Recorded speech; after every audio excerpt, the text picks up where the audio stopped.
En fait, les arbres en ville, plus on les étudie, plus on s'aperçoit qu'ils ont des effets très, très, très importants. Et le premier, c'est sur la santé, le bien-être humain. Les études ont montré que quand on est entouré d'arbres, on se sent mieux, notre pression artérielle diminue.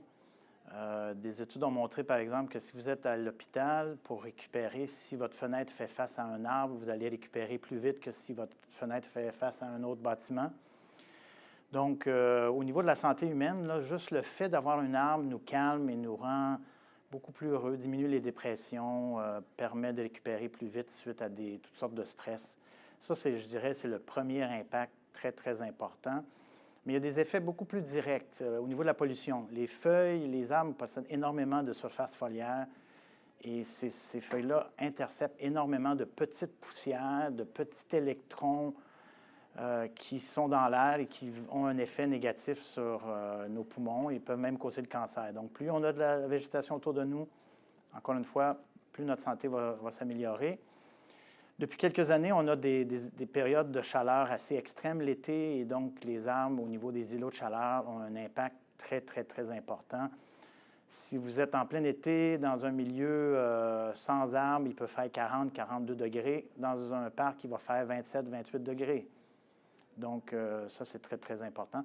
Il y a des effets intéressants aussi au niveau de la climatisation l'été.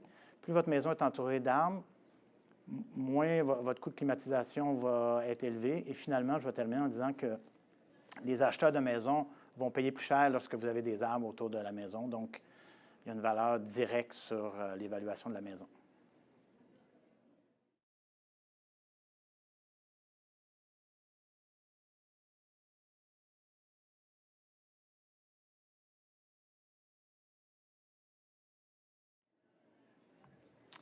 Bien, à Montréal, récemment, on a eu un exemple de ce qui risque de se produire de plus en plus souvent, c'est des vents extrêmes avec des pertes d'arbres, des chutes d'arbres.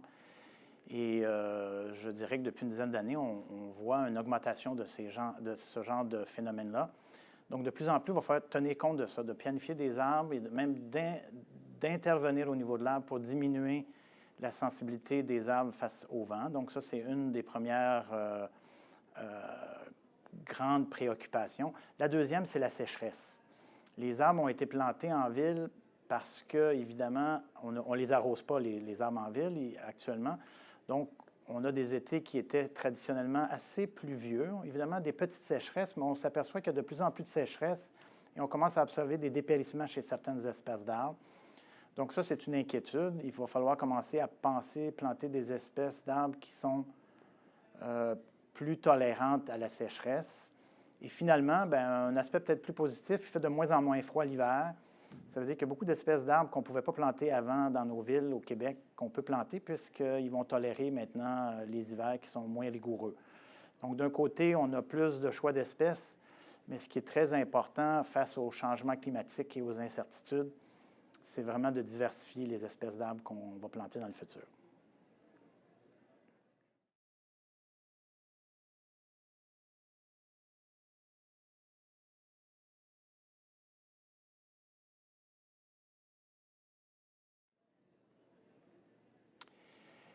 Ce n'est pas une question facile, hein, le nombre, les espèces d'arbres. Moi, ce que je conseille, c'est de planter le plus grand nombre d'espèces d'arbres possible pas seulement en termes d'espèces d'arbres, mais des arbres qui ont des caractéristiques écologiques très différentes. Ce que je veux dire, c'est des arbres qui ont des enracinements différents, qui ont des tolérances à l'ombre différentes, qui ont des tolérances à la sécheresse différentes.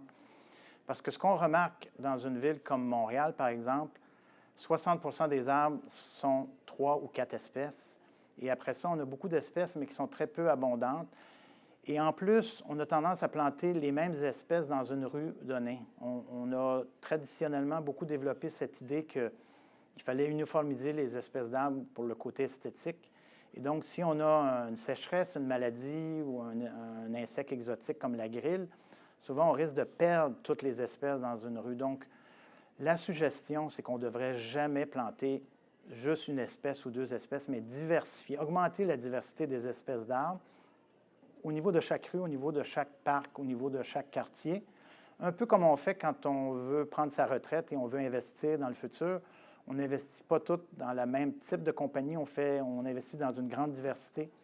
Et je pense qu'au niveau des arbres, c'est la même chose. Donc, j'aimerais voir plus de conifères, par exemple, en ville. On a très peu de conifères et les conifères ont des adaptations très différentes par rapport au changement climatique.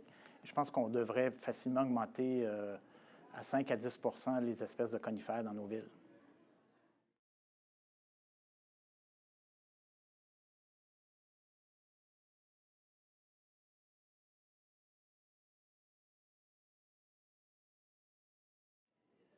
Oui, en fait, cette question-là est malheureusement non. Nos arbres se sont adaptés aux conditions. C'est des arbres matures qui se sont développés au cours des 50, 100 dernières années. Ils se sont vraiment adaptés aux conditions passées. Donc, la quantité de racines est fonction de la disponibilité en eau. Le feuillage qui a été produit est aussi fonction de la capacité de transpirer. Et là, avec les changements qui s'en viennent en termes de sécheresse, même en termes de vent, souvent, ces arbres-là sont très, très peu adaptés à ces changements-là qui se font très, très rapidement. L'adaptation peut se faire quand les arbres sont petits. Donc, si on plante un petit arbre actuellement et que le climat change, il va s'adapter. Il va changer autant au niveau de biomécanique, donc de la solidité du tronc, l'enracinement, la quantité de feuillage. Mais quand les arbres sont matures, ils ont perdu un peu cette capacité d'adaptation-là. Je dirais que c'est un peu comme les humains. Plus on vieillit, moins on est adaptable aux changements de l'environnement qui nous entoure. Donc, c'est la même chose au niveau des arbres. Et malheureusement, je pense qu'il faut commencer à penser à remplacer les plus vieux arbres par des arbres qui vont être mieux adaptés aux conditions futures.